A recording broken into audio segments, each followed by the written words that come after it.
잠시 기도하겠습니다.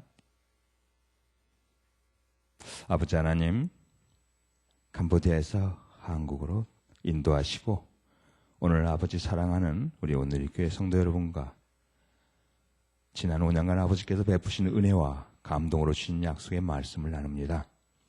전하는 가운데 허물된 것들은 가려주시고 오직 아버지의 영광만이 드러나게 하시옵소서. 이 시간 성령님의 인도하신 구하며 예수님 이름으로 기도합니다. 아멘. 네. 여러분 반갑습니다. 저는 캄보디아에서 6년째 장기 선교사로 사역 중인 김종식 선교사입니다. 오늘 영상으로 그동안 캄보디아 선교지에서 하나님이 행하신 놀라운 일들과 주신 말씀을 여러분과 나눌 터인데, 먼저 그에 앞서서 잠시 제 소개를 잠깐 드리겠습니다. 저는 2003년 4월에 온누리교회에서 세례를 받고 2010년 6월에 캄보디아 장기 선교사로 파송을 받았습니다. 그 당시에 우리 담임 목사이신 하용주 목사님은 말씀하시길 7년 된 교인은 떠나라, 가서 복음을 전하라고 말씀하셨는데, 목사님이 선포하신 대로 제가 거기에 해당되는 경우입니다. 제가 구원을 받고 선교사가 된 것은 전적으로 한 여인의 20년의 동안의 기도였습니다. 제 할아버지 삼형제 중에 한 분은 불교로 출가를 하셨고, 사촌 형님 역시 사찰의 주지스님으로 계십니다. 그리고 제 밑에 육촌 여동생이 수덕사에 또 비군이로 출가를 했습니다. 집안 내력이 이렇다 보니까 저도 언젠가는 아마 그 길을 가야 되지 않나, 중간에 제가 딱 끼었습니다. 그러던 차에 28살에 어느 한 여인과 연애를 해서, 뜨겁게 연애를 해서 결혼을 했습니다. 결혼을 하게 됐는데 장모님이 아주 신실한 크리스찬이었어요. 그때부터 제가 막내 사위인데, 막내 사위를 놓고 저희 장모님은 88세 소천하실 때까지 20년 동안을 기도를 하셨습니다. 이렇게 해서 제가 20년 만에 우리 46살 되던 2003년 4월 달에 온누리교회에서 온누리교회 교인으로 세례를 받게 됐습니다. 그리고 부르심에 순종해서 선교사로 길을 떠나게 됐습니다. 저는 20년의 기도에 무너졌습니다. 여러분 중에 품고 계신 영혼이 있습니까? 절대 포기하지 마십시오.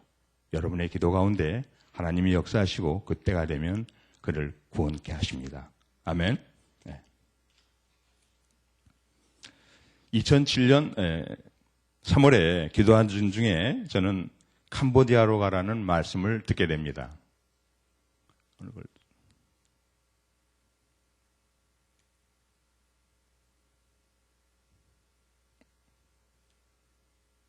모니터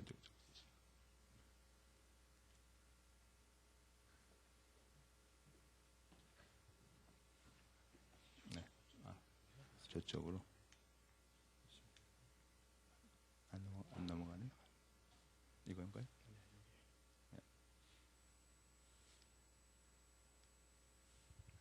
네. 네.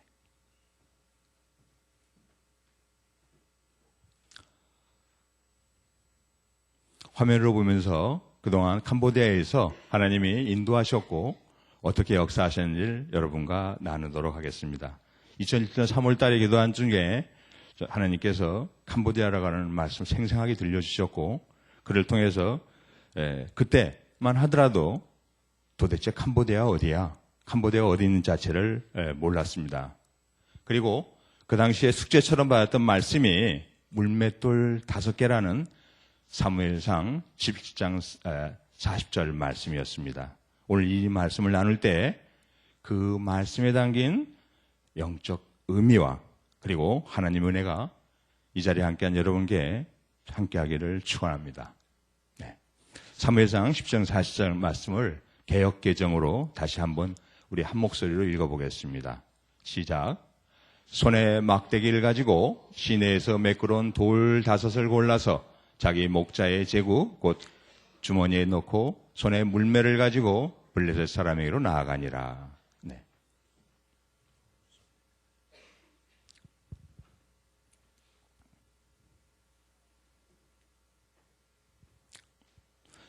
화면에 보이는 장면이 캄보디아입니다.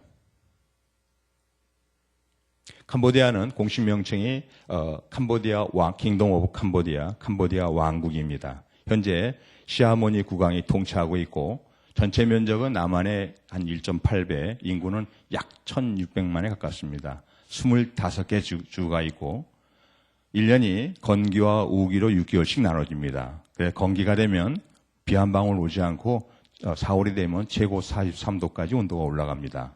그래서 43도 정도면 걸어다니기가 어려울 정도입니다. 그리고 우기가 되면 하루에 한 번씩 스콜이 내립니다.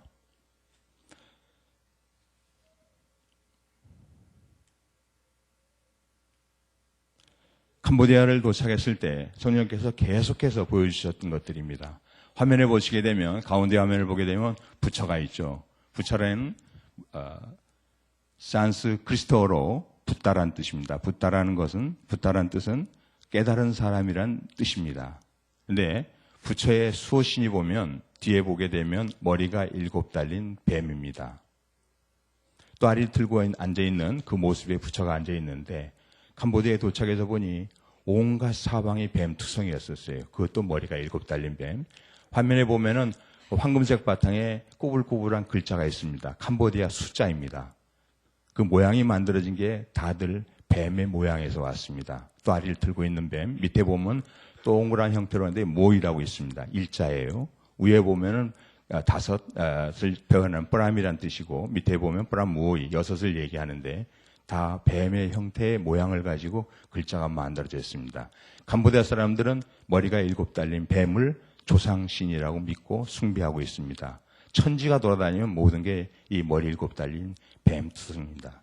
그런데 성경에는 무엇이라고 말씀하고 계시냐면은 요한계시록 12장 3절 9절에 보게 되면 하늘에 또 다른 이적이 보이니 보라 한 큰 붉은 용이 있어 머리가 7이요 뿔이 10이라 그 여러 머리에 7 왕관이 있는데 큰 용이 내쫓기니 옛뱀 곧 마귀라고도 하고 사탄이라고도 하며 온 천하를 꿰는 자라. 그가 땅으로 내쫓기니 그 사자들도 그와 함께 내쫓기니라 했습니다.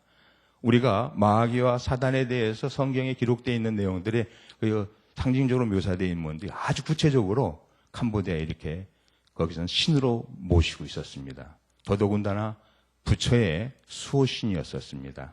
이 나라에서는 국교 헌법 제43조에서 불교가 국교입니다. 그러나 그 외에 힌두교, 우상, 정령, 귀신 모든 걸 다 믿습니다. 한마디로 혼합 종교를 믿고 있습니다. 이런 가운데 캄보디아의 복음화율은 현재 개신교 선교사님들이 92년 전에 이 땅에 들어갔습니다. 그러나 90년이 흘렀지만 현재 1%의 벽을 넘지 못하고 있습니다.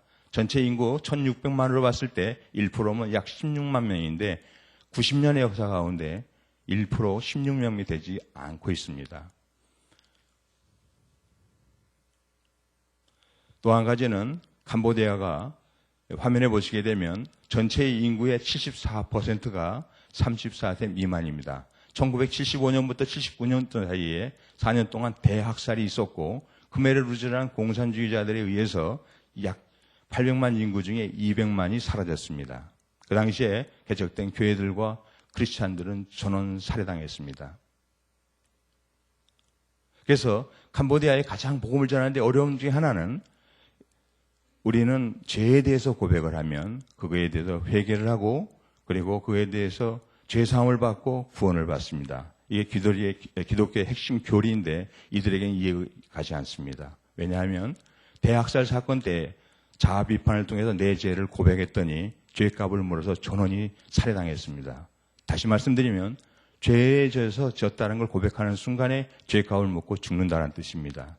그렇기 때문에 한 명도 살아난 사람이 없습니다. 이후에 기독교의 복음에 들어가는데 가장 큰 저항 요인 중에 하나입니다. 사진에 보면 아래쪽에 보면 집단 타살하는 부분이 있습니다. 지금도 이게 몇 년 전 사건입니다. 죄를 짓게 되면 집단적으로 이렇게 타살을 당하고 그 부분에 대해서는 죄를 묻지 않습니다. 타살자들에게. 또 한 가지는 사진에 보이는 사람이 훈센 총리라는 분입니다. 30년째 총리를 하고 있는데 이가 현역 군인입니다. 별이 5개인 오성 장군을 2009년도 스스로 달았습니다.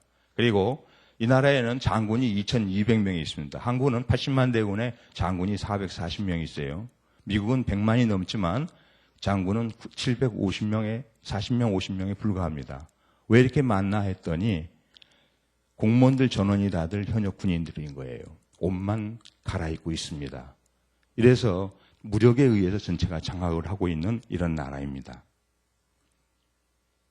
이가 2007년도에 이런 상황에서 기독교 성교 금지법이 발효가 됐습니다. 다시 말씀드리면 현재는 너무나 가난하고 국제사로부터 지원을 받기 위해서 지금 복음을 받아들이는 쪽에 수용태세를 취하고 있지만 그러나 내면적으로는 기독교 성교 금지법을 발효해 놓은 상태입니다. 노방전도, 축호전도, 개종 목적의 선물 제공을 금지하고 있습니다. 구제사역 자체를 금하고 있는 거죠. 이런 상태에서 2014년 작년입니다.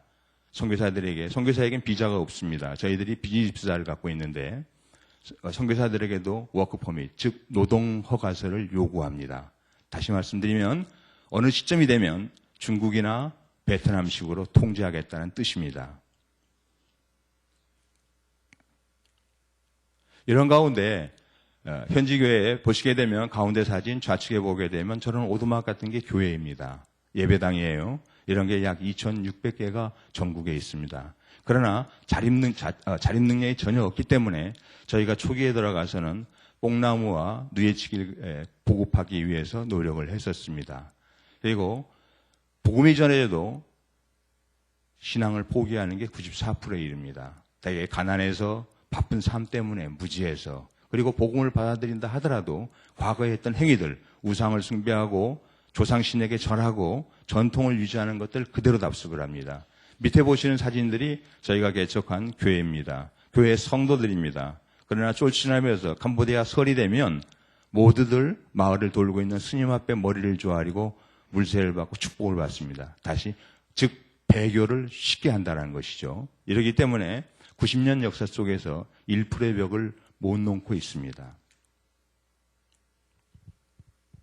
이런 가운데 저희가 교회를 2011년도에 개척하게 됩니다. 고민이 많았었습니다. 하나님, 영적으로 이렇게 어둡고 묶여있는 땅에 교회가 개척도 2,000여 개의 교회가 있는데 능력이 없는 교회들이 또 저희가 교회 가는 것에 대한 많은 부담감이 있었습니다. 그런데 우리 온누리교회의 어느 권사님이 아들이 어머니 용돈하세요 하면서 주신 거를 차곡차곡 모아서 저희 교회를 통해서 보내주셨어요. 그게 시드머니가 돼서 하나님의 말씀으로도 순종해서 교회를 개척을 하게 됩니다. 저희 교회가 뚜어살라 마을이라는 곳에 있는데 교회 사역 중에 일부 모습들입니다. 위에 보시게 되면 댕기열이 걸리게 되면 댕기열이라는 건 모기에 대해서 감염이 되는데 한번 물리면 고열에 40도까지 오릅니다. 그러다가 탈진이 되면 쇼크가 오고 사망에 이릅니다. 현대 의학에서는 현재까지는 댕기열에 대한 치료제가 없습니다. 이런 상태고 두 번째 사진에 보게 되면 컨와인이라는 여인입니다. 언제 에이즈에 걸렸는지 그 알도 에이즈 환자입니다. 그러나 저희가 기도하죠. 마찬가지로 이렇게 한 사람 한 사람을 채워가면서 세례를 주고 이제 교인으로 세워나갑니다. 가운데 사진들을 보면 그 마을의 어린 신부들입니다. 나이 18살, 17살이 다 애엄마입니다. 가운데 사진 보면 17살의 신부입니다. 이 나이가 되면 이렇게 결혼들을 해서 빚을 지기 때문에 대부분이 교회를 떠납니다. 그리고 아래쪽에 보게 되면 그런 가운데서도 저희들이 한 사람 한 사람을 세워가는 일들을 하고 있습니다. 예배 가운데 있는 모습도 또 보여집니다. 마을의 부분들을 제가 보게 되면 결혼식입니다. 결혼식은 굉장히 화려합니다. 마을에 전통적으로 저렇게 텐트를 치고 3일 동안 축제를 합니다. 결혼식을 하는데 그때가 되면 7번 옷을 갈아입으면서 3일 동안 결혼식을 치르는데 이때 가장 많은 빚을 집니다. 그리고 또 한 가지는 불이 들어와 있는 모습은 장례식입니다.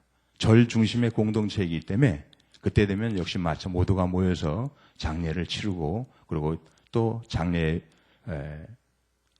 이런 가운데서 맨 아래 사진을 보시게 되면 4장의 사진을 보십시오. 저희 마을에 있었던 일입니다. 저희 성도 중에 한 명의 누이가 세상을 떠돌다가 병이 들어서 마을로 돌아왔습니다. 저희가 연락을 받아서 가서 기도를 할 때에는 이미 몸에서는 냄새가 나고 썩어가고 있는 그런 상태였었습니다. 그러나 아직 영은 떠나지 않았기 때문에 저희가 간절히 기도를 했었습니다. 장례를 치르는데 크리스천식에 저희 관을 만들고 성도들이 이 관을 지킵니다. 마을 사람 누구도 와서 보는 사람이 없습니다. 저 예수 믿는 사람들 손가락질합니다. 이렇게 해서 화장을 하게 되는데 화장터는 절에 있습니다. 그래서 예수를 믿는다라는 게 얼마나 이게 큰 결단이고 힘든 일인지 이게 선교지의 현실입니다. 이 가운데 많은 빚들을 지기 때문에 젊은이들은 대개들 푸놈펜으로 떠납니다. 캄보디아의 수도가 푸놈펜입니다. 200만이 살고 있고 평균 연령은 22세입니다. 전국 평균 연령은 24.5세입니다. 그래서 공장생활, 캄보디아는 전기가 생산되질 않습니다. 그래서 동쪽에서는 베트남으로부터 송전을 받아오고 서쪽에서는 태국으로부터 송전을 받아와서 도시 중심으로 해서 전기가 일부 들어오고 있고 다른 지역은 전기가 전혀 들어오지 않습니다. 이쪽에 모여져 있는 게 봉제 공장들입니다. 그래서 막 청년들은 도시로 가게 되면 한 달 125불, 지금 한 13만 원 정도 받으면서 노동일을 하게 됩니다. 이런 인구가 65만 명이나 되고 전체 캄보디아 수출의 85%를 차지하는 일을 하고 있습니다. 저희 마을에 우리 청년들입니다.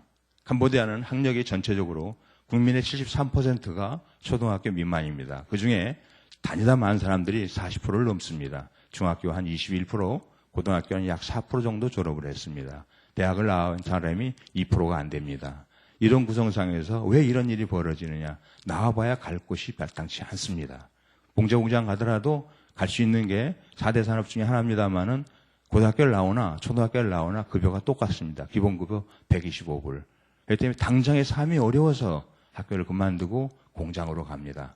저희 교회에서는 어떻게든지 리더들을 키우기 위해서 현재 12명을 가르치고 있습니다. 중학생 2명, 고등학생 5명, 대학생 하나, 이번에 처음으로 대학생이 하나 고등학교를 졸업하고 대학을 가게 됐습니다. 그래서 그다음에 신학생이 2명, 그리고 기술을 배우는 게 또 2명 이렇게 있습니다. 작은 비용들이지만 대학교 한 해 학비가 $550, 약 60만 원 좀 정도면 학교를 보낼 수가 있어요. 그러나 캄보디아 가정에서는 큰 돈이기 때문에 엄두를 내질 못합니다. 그러나 장기적으로 보면 우리가 이 어둠의 땅에, 조선이라는 땅에 우리 남침례교단에 미국 선교사님이 들어오셔서 배제학당을 세우고 지금의 현재로 하면 각 대학들을 만드셨던 것처럼 저희가 리더로 키우기 위해서 계속해서 아이들을 저희들이 가르치고 있습니다. 이런 가운데 배경의 사진을 보게 되면 어느 날 예배를 드리고 나오는 오후 시간이었습니다. 농사는 1년에 한 번밖에 짓지를 못습니다. 수로가 없기 때문에 베트남이나 태국 같은 경우는 산모작을 하지만 이 나라는 겨우 일모작을 합니다. 늘 교회에서 도움을 받던 분들인데 모두 과부들입니다. 그런데 첫 수확을 했다고 쌀봉지 한 봉지를 받았습니다. 복음이 전해지고 늘 받기만 하던 사람들이 이제 조금씩 나누는 모습을 보여주고 있습니다. 그 모습을 제 아내가 촬영을 해놓은 모양입니다. 해놓은 것입니다. 그래서 저희가 사람이 세워지고 그리고 교회가 개척이 되면 꼭 일터와 같이 마련이 돼야 되겠다. 이 복음과 빵이라는 측면에서 이게 함께 가지 않으면 이 계속해서 90년 동안에 1%의 멱질 못하는 이 일이 반복될 거라고 보고 이렇게 사람과 교회가 일터가 하나 되는 사역을 저희가 하게 됩니다.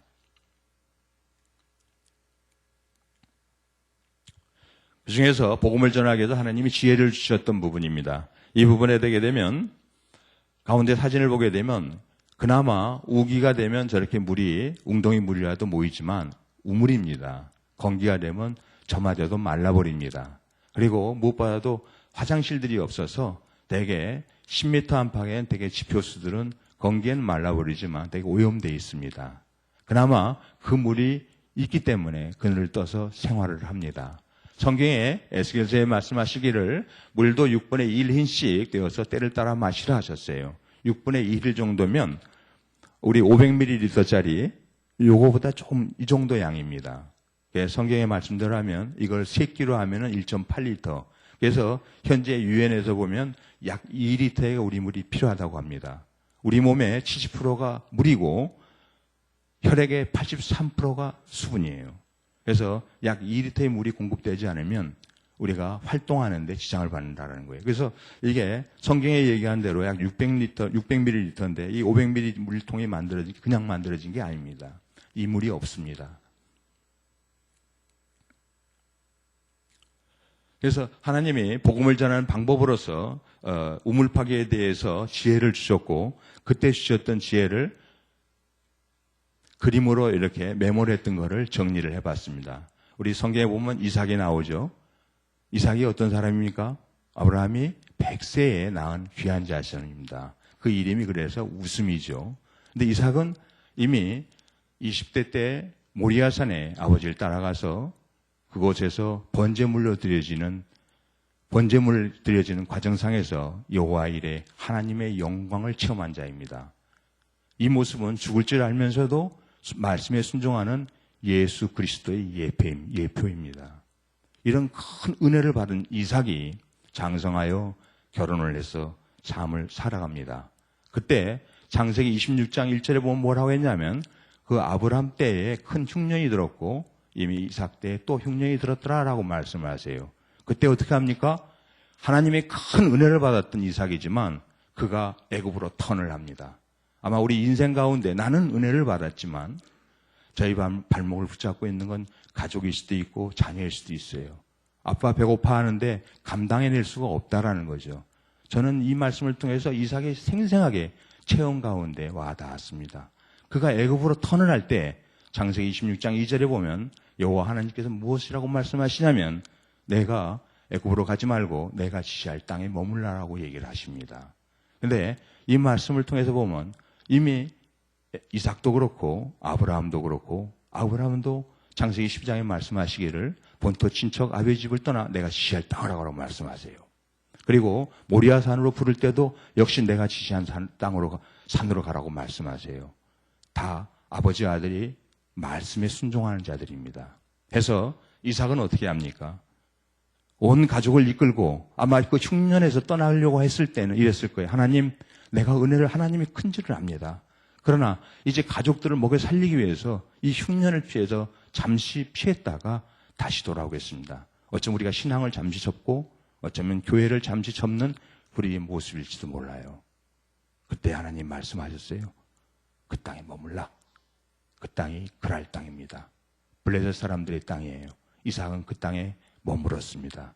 그때 무슨 일이 있었을까요? 자기 아내 리브가를 누이라고 소개하는 너무나 슬프고 비참한 남자로서는 자존심 다 버려지는 그러면서 살아남기 위해서 구걸하는 삶을 삽니다. 그러나 하나님 말씀에 순종해서 그랄 땅에 머물러요. 그때 하나님이 어떻게 하셨을까요? 창세기 26장 12절인데 제가 너무나 좋아하는 말씀이고 큰 은혜를 받은 말씀입니다. 우리 이 말씀 한번 같이 읽어볼까요? 시작. 이삭이 그 땅에서 농사하여 그의 100배나 얻었고 여호와께서 복을 주심으로 그 사람이 창대하고 왕성하여 마침내 거부가 되어. 여러분, 모두가 다 떠난 땅입니다. 이방인의 삶을 살고 있는 황무한 땅이에요. 대흉년이 들었다고 한 땅입니다.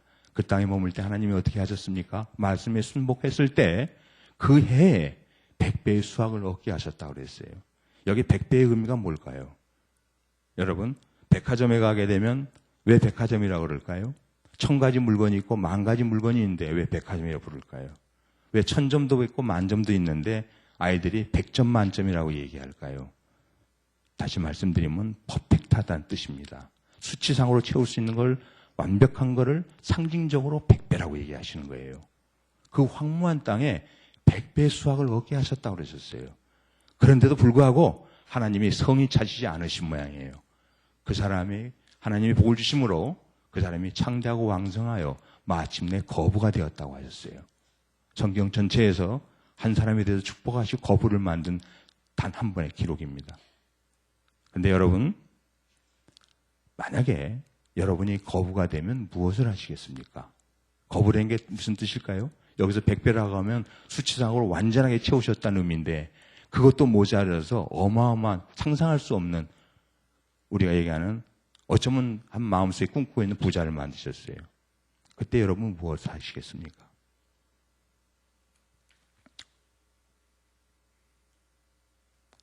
이삭은 그 땅에서 우물을 팠습니다. 우리 잘 알겠지만 그랄 땅에 머물면서 황무한 땅입니다. 물이 없으면 농사를 지을 수가 없고 아마 목축업을 하는 사람들은 동물들을 먹일 수가 없어요. 그런 땅에서 이삭은 계속해서 우물을 팝니다. 에색이라는 우물이 뭡니까? 다툼이라는 우물이에요. 블레셋 사람들이 다 빼앗깁니다. 그리고 신나라는 우물은 대적한다는 뜻입니다. 마찬가지로 또 빼앗깁니다. 계속 분쟁이 일어납니다. 이방인들의 땅에 우물들을 계속 파는 거예요. 그런 가운데 르호봇이란 지경이 넓어졌다는 의미입니다. 이제 안정권에 들어갑니다. 계속 우물을 팝니다. 모두 블레셋 사람들이 차지해요. 근데 이 말씀 가운데 이사야서에 다시 말씀드리면 이사야서에서는 내가 광야에 샘을 내시고 나의 사람들, 사랑하는 사람들에게 물을 먹이시겠다고 하나님 말씀하셨어요. 이삭이 그 일을 하는 거예요. 그리고 우리가 요한복음 4장 14절에 오게 되면 무엇이라고 얘기합니까? 예수님이 내가 곧 생명수라고 말씀을 하세요. 다시 말씀드리면 비유에서 물에 대해서 그만큼 얻게 되면 아무것도 이룰 수 없다는 뜻이기도 합니다. 이삭은 이런 가운데서 끊임없이 우물을 빼앗기면서도 계속 또 우물을 파면서 이동을 합니다. 그렇게 해서 브엘세바라는 곳에 머뭅니다. 브엘세바라는 뜻은 약속의 우물이라는 뜻이 들어가 있습니다. 그때 이삭이 한 것이 무엇이냐면 창세기 26장 25절입니다. 첫 번째로 표시되어 있는데 이삭이 그곳에 단을 쌓아 여호와의 이름을 부르고 거기 장막을 쳤더니 그 종들이 거기서도 우물을 팠더라라고 얘기를 해요. 여기서 단을 쌓아 여호와의 이름으로 부르고 거기 장막을 쳤다는 말씀이 저에게는 교회 개척과 예배당 건축과 이런 말씀에 감동을 주셨었어요. 그래서 말씀을 주셨기 때문에 이 말씀을 따라서 저희가 사역을 하게 됩니다. 그때 블레셋 사람들, 왕과 군대 장관과 정치가들이 와서 이삭에게 화평을 요청합니다. 그때 그들이 말하기를 아비멜렉이 그 친구 아우삭과 군대 장관 비글이 와서 더불어 그날에서부터 이삭에게로 온지라. 왕과 정치가와 군인, 당시 세상을 지배하는 권력입니다. 그들이 이삭에게 와서 무엇이라고 하느냐면 창세기 20장 28, 29절에 그들이 가로되 여호와께서 너와 함께 계심을 우리가 분명히 보았다라고 얘기해요. 더불어 우리 사이에 곧 우리가 너희 사이에 맹세를 세워 너와 계약을 맺으리라 말했다. 29절에 너는 우리를 해하지 말라. 이는 우리가 너를 범하지 아니하고 선한 일만 내게 행하여 너로 평안히 가게 하였습니다. 이제 너는 여호와께 복을 받은 자라. 이방인들이 하나님이 계신 것을 증거합니다. 그래서 우물 파는 이삭, 여호와께 복을 받은 자입니다. 이 사진을 보시게 되면 저 위에 사진이 조그맣게 보이죠? 어느 한 권사님이 아들이 주신 그 용돈을 모아서 교회가 예배당이 건축이 됐습니다. 하면서 이 창세기 26장 12절의 말씀에 기초해서 저희가 물을 파게 됩니다. 그러나 교회가 예배당에 들어선 자리에 땅이 너무나 작았습니다. 우물은 해보니까 아무데나 물이 나오는 게 아니더라고요.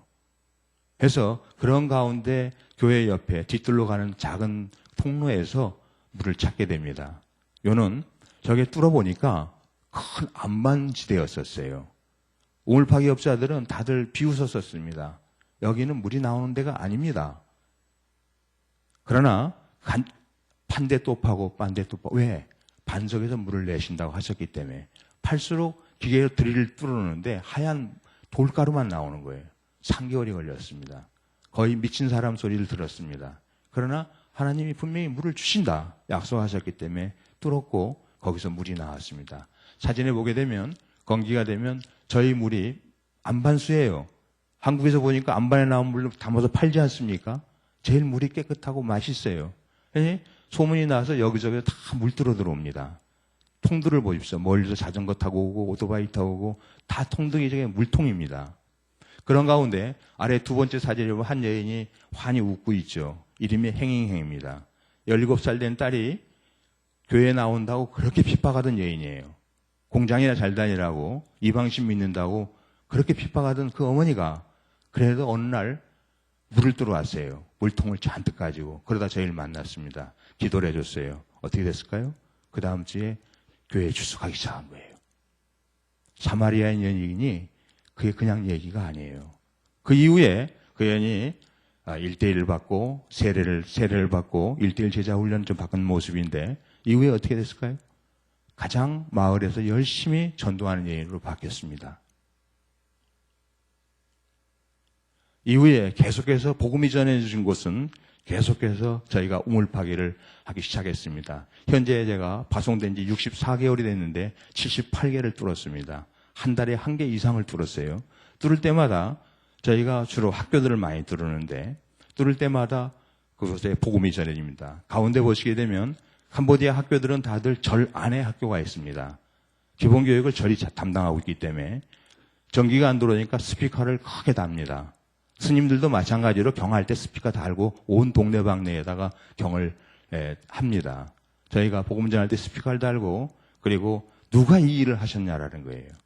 하나님의 사랑에 대해서 그리고 예수 그리스도를 전합니다. 그렇게 해서 그러고 나면 이후에 계속해서 저희가 영적 기도를 하는데 위에 보시게 되면 큰 펌프가 있습니다. 가운데 보면 작은 파란색 펌프가 있고 다 유압식 펌프입니다. 공기의 압력으로 물을 끌어올리는 거예요. 70m에서 보통 저희가 뚫는 게 100m이기 때문에 이것들 하나하나 설치를 하면서 복음을 전합니다.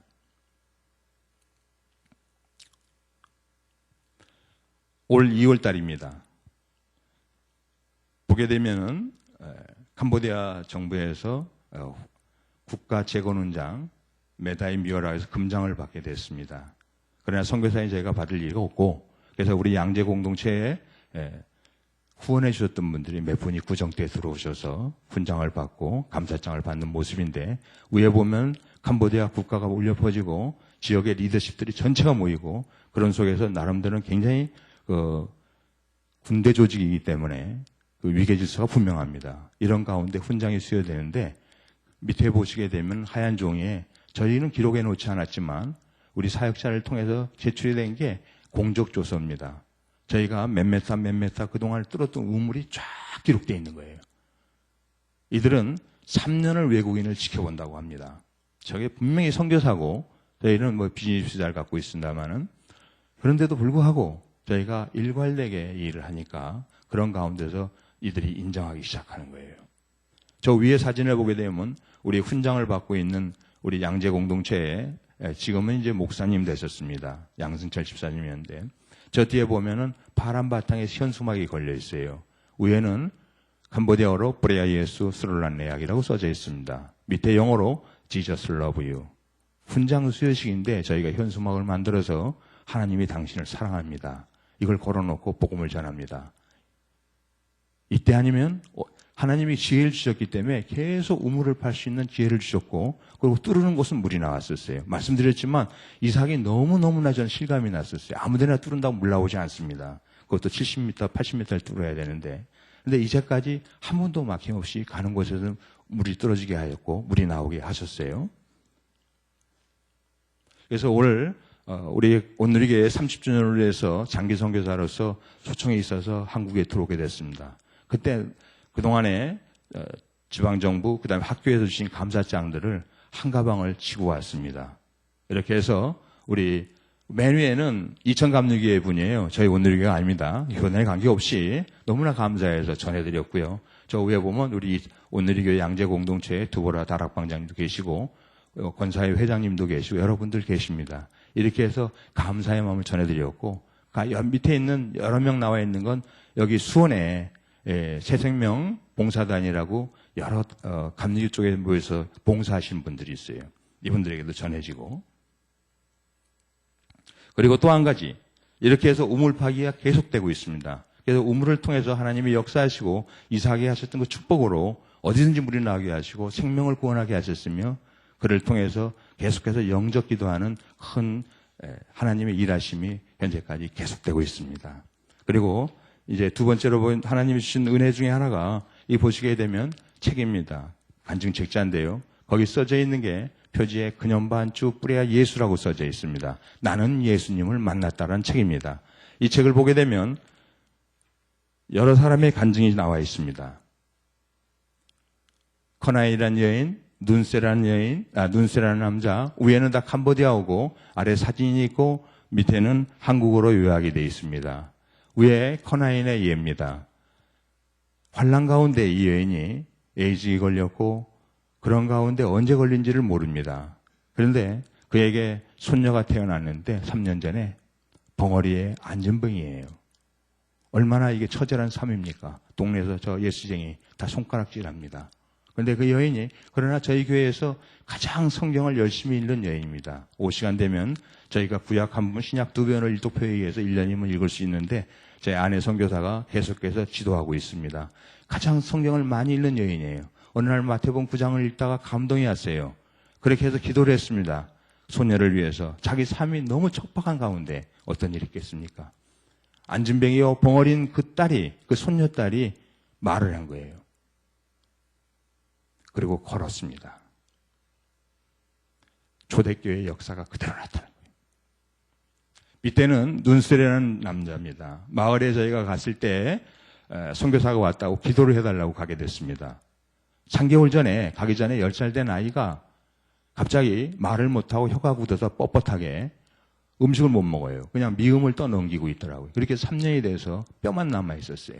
그리고 한쪽으로 마비가 와서 걷지를 못하고 누워만 있더라고요. 어렵게 프놈펜까지 병원을 데리고 갔는데 병원의 진단은 뇌에 종양이 있다라는 거예요. 뇌에 이상이 있어서 몸에 마비가 왔다는 거예요. 그러나 저희가 선교사에 있는 게 무엇이 있겠습니까? 기도를 해줬습니다. 나에게 은과 금은 없지만 나에게 있는 예수 그리스도 일어나 걸어라. 어떤 일이 있습니까? 그렇게 뼈만 남아있던 애가 강하게 저를 미는 거예요. 얼마나 힘이 세는지 귀신 들렸던 경우입니다. 이후에 기도하는 가운데 온몸에 힘이 쭉 빠지는 느낌이 왔었어요. 아이한테서. 그리고 나서 그 주간에 아버지와 아들이 스스로 걸어서 교회에 와서 간증을 했습니다. 하나님이 하셨다. 그래서 그 가족의 모습입니다. 아멘. 네, 하나님이 하셨습니다. 그리고 또 하나의 간증을 소개합니다. 그 책에 줄렸는데 양재 공동체 권사회 회장님 박교녹 권사님입니다. 어느 날 이분이 저에게 메일이 왔어요. 선교사님, 저희 가정에 기적이 일어났어요. 내용은 그 아래 사진이 나와 있는 게 머리가 하얀 분이 이남희 권사님입니다. 86세예요. 이분이 척추에서부터 다들 마비가 오고 그다음 왼쪽으로 고관절로 해서 제대로 걷지도 못하고 이런 큰 고통 가운데 있었어요. 한국의 유명한 병원들, 의사들, 좋은 약 다 먹어봤답니다. 양재 온누리교회 앞에면 그 앞에 보면 전체가 빌라촌이에요. 거기 살고 계시더라고요. 돈이 없어서 수술 못한 거 아니에요. 80이 넘은 분을 수술해주는 병원이 없어요. 이분이 얼마나 힘들었는지 마지막에 삼성의료원에서 수술하기로 결단을 합니다. 깨어나지 못해도 수술을 해주십시오. 그렇지 않겠어요? 근데 그렇게 해서 병원에 입원 날짜, 수술 날짜를 기다리고 있는 가운데 편지를 왔던 거예요. 이 딸을 통해서 선교사가 복음을 전하는 곳마다 물이 없어서 고통받는 그 생명들을 위해서 우물 판다는 얘기를 듣고 좀 도와드리고 싶다 해서 처녀 어느 날 우물값을 보내셨더라고요. 그분도 그러고 잊어버리셨다고 그랬어요. 저희가 우물을 판데 이쪽에 오른쪽에 사진들이 그때 그 사진들입니다. 그분들은 이런 우물인지를 모르신 거예요. 그 가정도 보면 할머니가 시력을 다 잃었어요. 물이 그만큼 오염돼 있고 비소나 이런 것들이 녹아 있습니다. 석회나. 그 아들과 며느리는 이마에다가 밧을 붙이고 있습니다. 계속 두통들이 있는 거예요. 이런 가운데서 한국에 알지도 못하는 어떤 분이 보내주셔서 우물을 파게 되고 저 팻말에는 우물을 기증하신 분과 요한복음 4장 14절 말씀이 기록되어 있습니다. 물을 뜰 때마다 그 말씀이 전해지도록 이렇게 간절히 감사의 기도를 했어요. 그랬더니 기도는 캄보디아에서 했는데 역사는 한국에서 나타난 거예요. 그 이남희 권사님이 86세의 분이 주일날 아침 새벽에 교회를 가기 위해서 잠시 일어나서 기도하는데 평생에 흘려보지 못한 엄청난 양의 눈물을 흘리셨다고 그래요. 그리고 잠시 잠이 들었답니다. 그리고 깨어났는데 부지불 시간에 일어났는데 허리가 쭉 펴진 거예요. 다리가 다 나은 거예요. 그 간증이에요. 더 놀라운 것은 권사님이 우리 무릎 선교회 멤버이신데 그 이후에 기도를 하는데 성령께서 얘야 우물갑이다 라고 말씀하시더라는 거예요. 할렐루야. 우리 잠언서 말씀에 가난한 자를 불쌍히 여기는 것은 여호와께 구워드리는 것이니 그의 선행을 그에게 갚으시리라 하고 말씀하고 계세요. 성경 전체에서 나에게 좀 구워달라고 하나님이 말씀하신 딱 한 번 나옵니다. 하나님 이렇게 들으시는 거예요. 그분들이 돈이 없는 분들이 아니었었어요. 우물에 좀 그게 아니었어요. 온전하게 그 복음을 전하는데 그 불쌍한 영혼들을 위해서 이삭이 했던 것처럼 우물 파기에 동참하셨는데 놀랍게도 한국의 어떤 병원에서도 수술할 수 없었던 척추가 수술도 안 하고 나아버린 거예요. 할렐루야. 네. 하나님이 여러분들의 기도를 들으십니다. 그 외에도 많은 간증들이 있습니다. 교회가 하나 개척이 되고 그를 통해서 놀라운 간증들이 저희는 예배 후에 주일이면 예배 후에 간증 시간이 있습니다. 모두 나와서 한 명 한 명 간증을 합니다. 아주 작은 부분들이지만 간증을 하는데 하나 간증이 건너뛴 게 있네요. 이 여인은 송스레이톰이라는 여인입니다. 4개월 전 사건입니다. 밑에는 그렇게 간증을 기록한 내용입니다. 저 위에 보면 물독이 보이죠? 우기가 되면 저렇게 큰 물독들이 있습니다. 물을 받아서 건기에 저걸로 식수로 밥을 해 먹고 삽니다. 엄청 큽니다. 물독 크기에 따라서, 개수에 따라서 그 집안의 살림 규모가 결정이 납니다. 그런데 어느 날 저 여인은 이렇게 봉제 공장에 일을 받아다가 일을 하면 한 6, 7만 원 봅니다. 그걸로 생활하는데 저희 교회에서도 이제 성경 읽기를 하면서 참 열심히 읽는 여인이에요. 그런 여인이 어느 날 그 아이가 저 물독에 빠진 거예요. 놀다가. 그런데 그걸 모르고 멀리 떨어져 있는 봉제 공장에 일감을 받으러 갔다가 일감을 받고 거기서 있는데 성령께서 마음 가운데 말씀하신 거예요. 얘야, 아이가 물독에 빠졌다라고. 부랴부랴 뛰어왔을 때 어떻게 됐습니까? 아이 손만 보이고 물에 따라 익사한 거예요. 그 아이를 끄집어내고 이 여인이 울면서 기도를 했어요. 하나님 살려주세요. 이후에 그 아이가 살아났습니다. 우상과 귀신과 정령을 믿던 여인이 예수를 믿고 성경을 읽으면서 이런 기적들이 나타나는 거예요. 하나님이 아예 보여주시는 거예요. 초대교회 기적들을. 이렇게 해서 저희는 고백하기를 내 삶 속에는 오직 하나님만 계신다라는 고백을 합니다.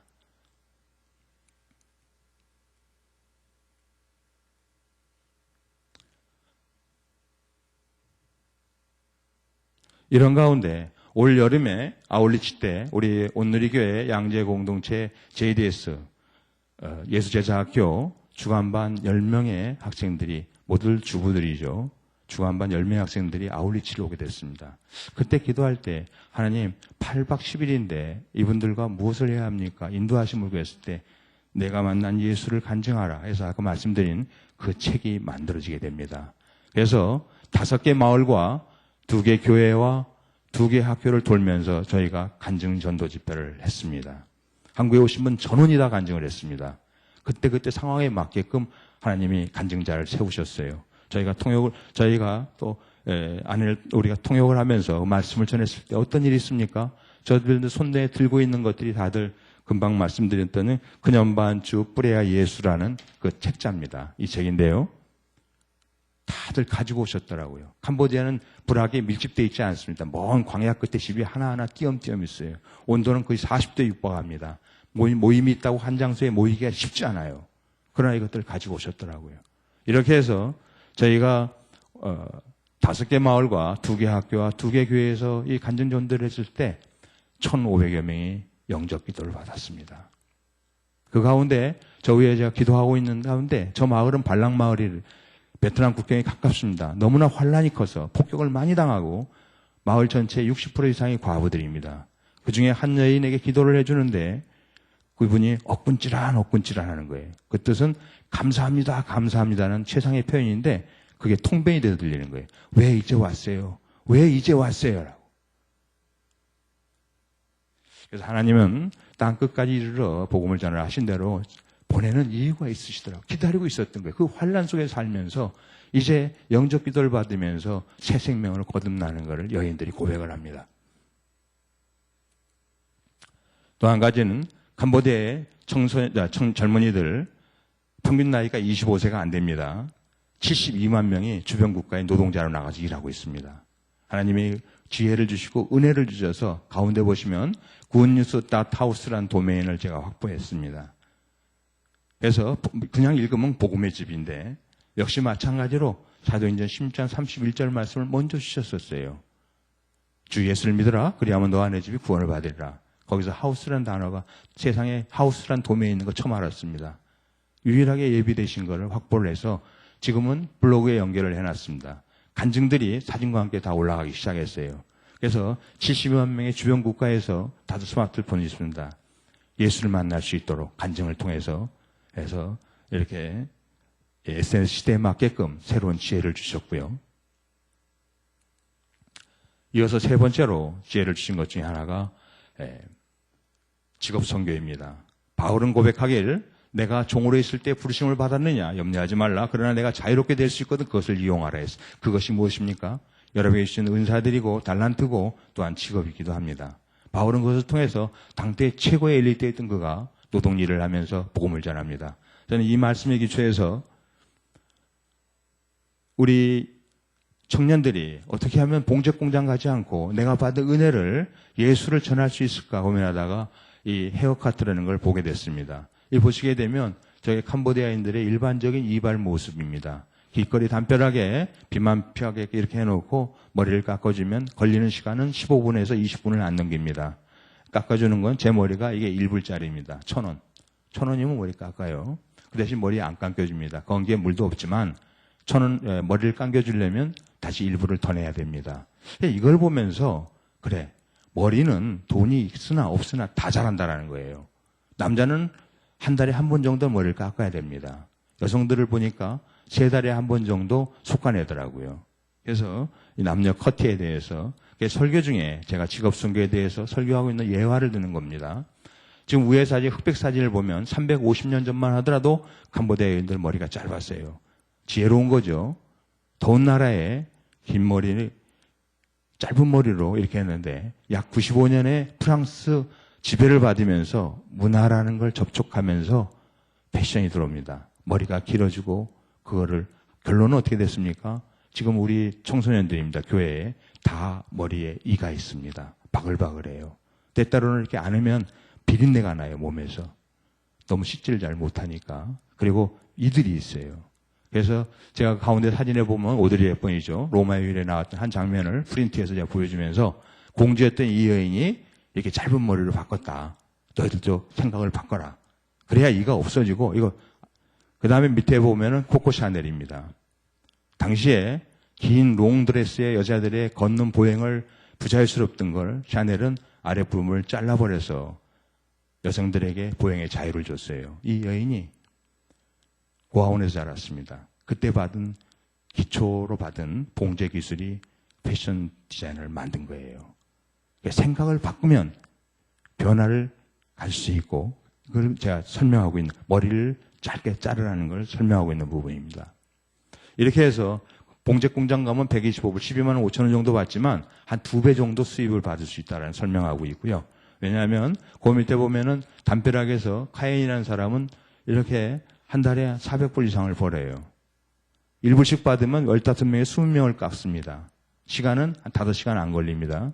그러면 15명 깎더라도 15불 벌어요. 30일이면 450불입니다. 봉제 공장보다 훨씬 낫고 밑에 160불이라고 써졌고 울고 있는 마스크한 여인은 작년에 큰 데모가 있었어요. 살기가 힘드니까 봉급 올려주세요. 총에 맞아 8명이 죽고 그걸로 끝났습니다. 봉급은 10% 올랐어요. 그래서 125불을 받습니다. 저희 교회의 주일 오후의 모습입니다. 1대1 제자 훈련을 받은 사람들이, 청년들이 다시 1대1을 배가시키고 있습니다. 아래에서는 세례 교육을 받고 있습니다. 가운데 있는 청년 2명이 보이죠? 디타이라는 청년이고 뒤쪽에 있는 마우데시라는 청년은 17살 신부하고 결혼을 해서 결국은 교회를 떠나고 마을을 떠났습니다. 왜? 그때부터는 빚이 되니까 그 빚을 갚을 길이 없어요. 그러니까 정기아 또는 프놈펜으로 돈 벌러 떠납니다. 이 가운데 청년들이 기술을 배워서 내가 받은 은혜를 일하면서 복음을 전하겠다고 서약한 내용들이고요. 이렇게 해서 디타이라는 청년이 3개월 동안 기술을 배워서 이렇게 오픈을 했습니다. 엉성한 것 같지만 봉제 공장보다 훨씬 낫고, 그런 가운데 밑에 보시게 되면 우리 세례교인입니다. 세례교인인데 다들 귀신 믿고 우상 믿고 정령 밑에 이 청년이 이렇게 하나님 만나고 나서 말씀에 순종을 합니다. 그래서 결단을 하고 나서 그 옆에 보면, 성경책 옆에 보면 그년 반주 뿌려야 예수 책자가 있죠. 이제 반복해서 오는 사람들한테 예수를 증거하기 시작합니다. 그래서 저희가 푸놈펜에 굿뉴스 닷하우스라는 복음의 집이라는 조그만 일터 사역장을 이제 계획을 하게 됩니다. 이를 통해서 여기 오는 사람들은 머리도 일부러 똑같이 깎아지고 시설은 훨씬 낫습니다. 밑에 있는 것처럼 일회용 샴푸를 무료로 줍니다. 비누 하나를 또 무료로 줍니다. 그리고 복음이 전해집니다. 올 여름에 쌌던 일회용 샴푸입니다. 왼쪽에 작은 사진들 보면 다 캄보디아에서 사서 써야 돼요. 그리고 밑에 보면 가짜 화장품이 엄청나게 돌아다닙니다. TV를 통해서 아니면 한류를 통해서 한국에 대한 이미지는 한국에 쌓았는데 돈을 버는 거는 베트남과 태국 사람과 중국 사람들이에요. 이런 가운데 샴푸, 일회용 샴푸들이 우리 전도팀들이 가지고 와서 논아주면서 저희가 복음을 전했습니다. 굉장히 효과적이에요. 여러분들 가정 가운데 흔한 것들, 그것들이 어떻게 아마 가격이 100원 미만인데 이걸 통해서 한 영혼을 구원할 수 있겠습니까? 분명히 사랑에는 돈이 듭니다. 그러나 돈이 사랑은 아닙니다. 사랑하는 그 영혼을 위해서 우리가 투자해야 될 부분이 있어요. 그래서 제가 이상 말씀을 다시 드립니다마는 이삭과 같은 거부가 됐을 때 그가 하는 거는 명확했었어요. 영혼 살리는 일에 올인했어요. 그와 같은 은혜가 여러분에게 있기를 축원합니다. 아멘. 네. 이 모든 것들은 오직 내가 복음을 위하여 모든 것을 행하면 복음에 참여하고자 하는 바울의 고백으로 저는 이 말씀에 기초해서 이 일들을 진행을 하고 있습니다. 그래서 모라비안 훈련이라 해서 저희가 일하면서 복음 전하는 사람들을 훈련을 시키는데 그 가운데서 우리 강남 선한목자교회에서 한수성 지사님 네 분인데 저 뒤에 와 계시네요. 멀리 오셨네요. 너무나 감사하게도 저희 마을에 오셨고 결단을 해주셨어요. 이렇게 해서 아이들에게 기술을 가르치겠다. 본인이 가지고 있는 30년 경력의 기술을 전해주시겠다고 결단을 하셨습니다. 그래서 지금 현재 우리 온누리교회 양재 공동체에서 전문인 선교학교 훈련을 지금 받고 계십니다. 12월 달이면 졸업하세요. 그러고 나면 이후에 수시로 오셔서 우리 청년들에게 기술을 전수해 주실 거예요. 우리 저 뒤쪽에 방금 오셨는데 우리 한번 잠깐 일어나실래요? 아유.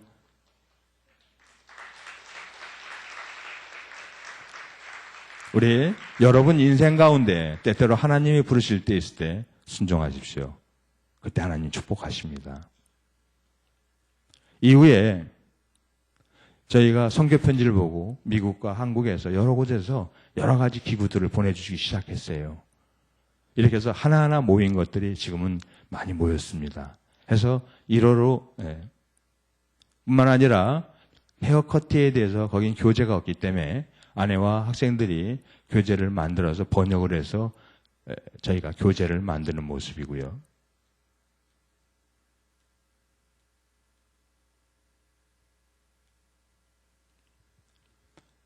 밑에 보면 다음 장면에 보게 되면 저희가 현재는 5명의 학생들에 대해서 현재는 외부에 위탁을 해서 저희가 교육을 받게 하고 있는데 비용이 너무 많이 드는 거예요. 한 사람씩 하나씩 가리키는데. 그래서 여기는 저희가 이제 아래층에 담벼락을 기준으로 해서 집 한 칸입니다. 저게 프랑스식 연립주택이에요. 2칸을 빌려서 그러면 아래를 터서 교육장 겸 학교로 사용하고 위층은 시골에서 온 애들은 쌀 한 펴트씩 메고 올라옵니다. 그 외에는 저희들이 가리키고 아침부터 새벽부터 큐티를 하고 1대1을 하고 성경을 티를 하고 그리고 오후 시간에 애들은 기술 교육을 받고 아래에서 근무를 하면서 일하면서 복음 전하는 일터 사역자를 훈련을 받게 됩니다. 이 공간에 대한 것이고요. SNS 시대에 맞게끔 지금까지 하고 있는 일들에 대해서 저희가 섬기는 일들에 대해서 홈페이지를 구축을 하기 위해서 준비를 하고 있습니다. 그 안에 보면 이제 간증에 대한 내용도 나오고 그리고 섬기는 사람들, 아무도 알지 못하는 사람들이 여기 가서 섬기는 이유들이 무엇일까? 그리고 이 굿뉴스 하우스가 어디 있는지를 소개하게 됩니다. 캄보디아에는 보신 것처럼 25개 주가 있습니다. 하나님은 지금까지 주셨던 은사들을 통해서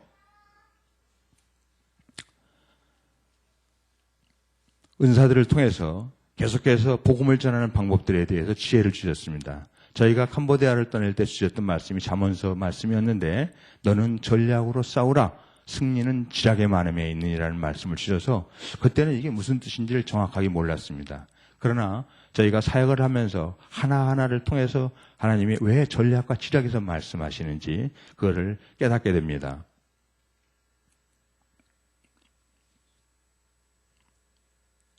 그래서 저희는 하나님 주신 이 감동에 따라서 캄보디아 전역으로 이렇게 봉제 공장으로 가야 할 청년들을 훈련을 시켜서 두 명씩 머리 깎아주러 갑니다. 생활비는 머리를 깎아주면서 볼 수가 있습니다. 이를 통해서 하나님의 큰 역사심이 있는데 그때 주셨던 말씀이 이 다윗의 물맷돌 5개를 떠올려 주셨었어요. 우리 잘 알겠지만 이 물맷돌 5개에 대한 것은 어떤 뜻입니까? 돌 하나에 골리앗은 쓰러졌습니다. 그러면 4개가 남는데 왜 하나님은 5개의 물맷돌을 준비시키셨을까요? 그 말씀이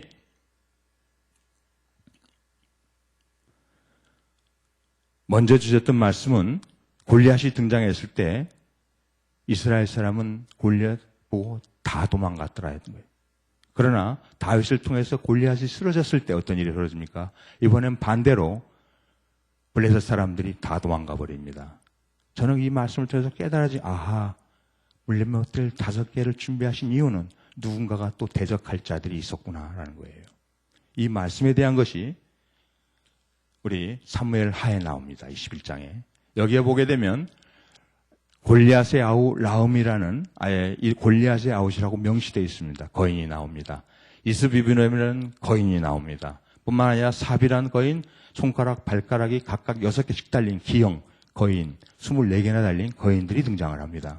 이들이 등장하고요. 이들을 통해서 더 놀라운 것은 사무엘하 21장 22절을 보게 되면 제가 읽겠습니다. 이 4사람 가드의 거인족의 소생이 다윗의 손과 그의 부하들의 손에 다 넘어졌더라. 놀랍지 않습니까? 이미 그 이전에는 다 도망갔던 이 사람들이 어느 순간에 회복이 되어서 반대로 이 거인들을 쓰러뜨리기 시작합니다. 이래서 처음에는 물맷돌 5개를 준비하셨는데 어느 순간 역전이 돼서 하나님이 용사를 세우시고 그들로 하여금 거인족들을 쓰러뜨리게 하십니다. 그렇다면 여기서 다윗의 이 물맷돌 4개 대신에 쓰임받은 이들은 누구일까요? 그들은 과거에 골리앗을 보고 모두 도망쳤던 사람들입니다. 그러나 어떻게 이들이 이처럼 담대한 하나님의 용사로 변했겠습니까? 여기에 보시게 되면 거인 골리앗의 아우 라우미를 쓰러뜨린 사람은 야레오르김의 아들 엘하난이라고 성경에 기록하고 있습니다. 이스비브눕을 쓰러뜨린 사람은 수리아의 아들 아비세입니다. 그리고 삽을 쓰러뜨린 거 후사 사람 십부게입니다. 또 24개의 손발가락이 달린 기형 거인은 삼마의 아들 요나단이 쓰러뜨립니다. 다윗이 아닙니다. 그런데 이렇게 물맷돌 4개를 대신했던 이 사람들은 사실은 과거에 말씀드린 대로 골리앗을 보고 다 도망갔던 사람들이에요. 그런데 이들이 마찬가지로 골리앗을 쓰렸던 다윗 또한 한때는 도망자였었습니다. 그가 사울왕을 피해서 도망할 때 만난 사람들이 있습니다. 그때 상황이 사무엘상 22장 1절 2절 말씀인데 저희가 한번 함께 읽어보도록 하겠습니다. 시작. 그러므로 다윗이 그것을 떠나 아둘람굴로 도망하며 그의 형제와 아버지의 온 집이 듣고 그리로 내려가서 그에게로 이르렀고 환난당한 모든 자와 빚진 모든 자와 마음이 원통한 자가 다 그에게로 모였고 그는 그들의 우두머리가 되었는데 그와 함께한 자가 400명가량 되었더라. 다들 이 세상도 버림받고 원통하고 분한 사람들이에요. 이름도 없는 사람들입니다. 이들이 다윗을 쫓아 아둘람굴에 모였습니다. 저는 이 말씀 가운데 오늘 오면서 이 생각을 했었어요. 비도 오고 굉장히 추워요. 또 한 40도 가까이 되는데 오다 보니까 저도 굉장히 춥더라고요. 참 교회 나오기 싫은 시간대예요. 여러분에게 아둘람굴은 어디입니까? 바로 교회입니다. 세상을 해치고 유혹도 많지만 그러나 이 시간에 올라오셨어요. 저는 아둘람굴에 계신 또 교회에서 예배드리고 기도할 때 하나님의 능력이 임하고 여러분들의 문제에 대해서 들으시며 여러분들을 회복시키시고 물맷돌 4개처럼 5개처럼 여러분을 용사로 세울 것입니다. 아멘. 네.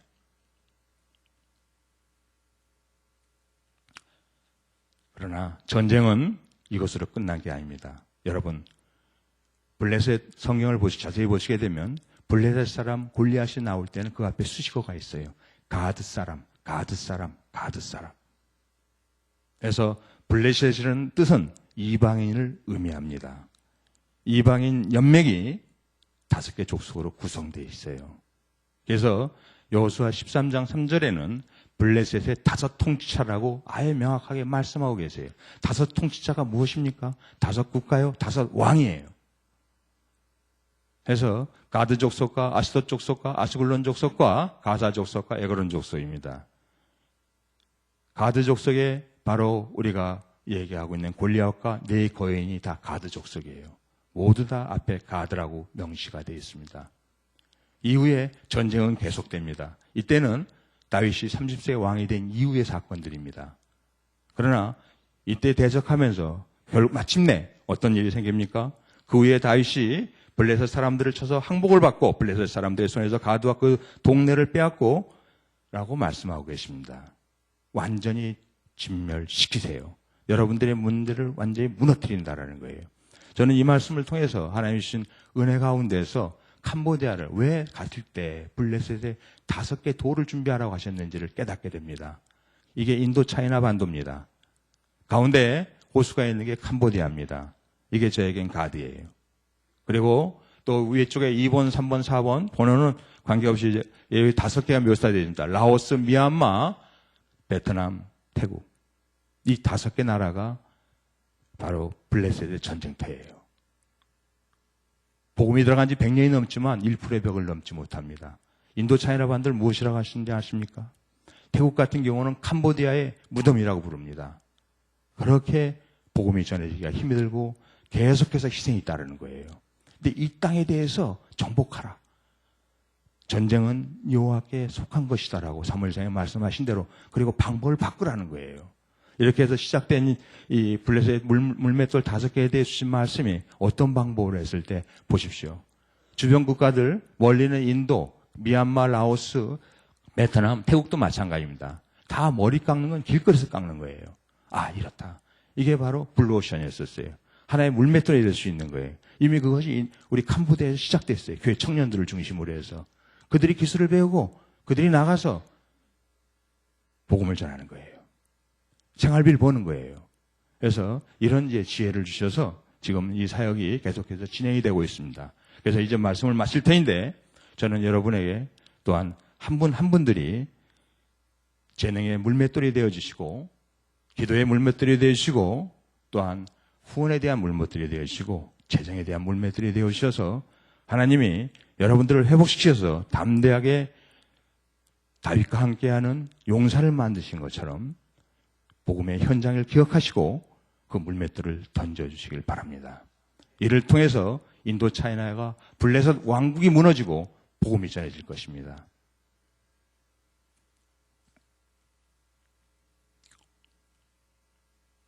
이제